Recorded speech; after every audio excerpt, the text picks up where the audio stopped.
Lofttegund er efni sem er í loftkenndu formi, í loftham, við það hitastig sem er í kringum okkur.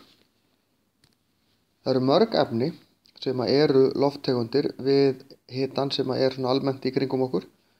Við miðum við kannski frá mínus 10-20 gráðum og upp í kannski 30-40 gráður. Má til dæmis nefna eins og súrefni og nitur.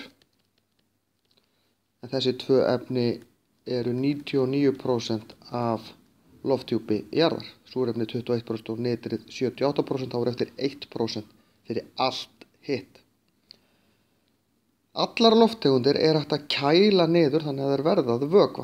Það er hins vegar mjög breytilegt hvað þarf að kæla lofttegundir mikið niður. Helium til dæmis þarf að kæla niður í mínus 270 gráður. Það voru bara 3 gráður eftir í alkul. Og það er líka hægt að kæla þær nógu mikið niður þannig að þær storkni eða frjósi og myndi fast efni.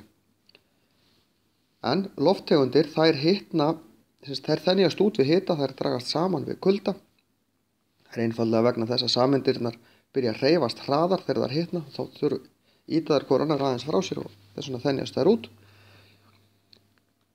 Og lofttegundir þær leysast upp í vatni og vökvum, en það er öfugt miðað við þegar við til dæmis þurfum að gera kakó, þá erum við að leysa fast efni upp í vökva, þá eykst leysnin eftir því sem hitastigið á vatninu hækkar, þar að segja ef við erum með heitt vatn þá er auðveldara að leysa kakóið upp og við getum leyst upp meira heldur en ef vatnið er kalt.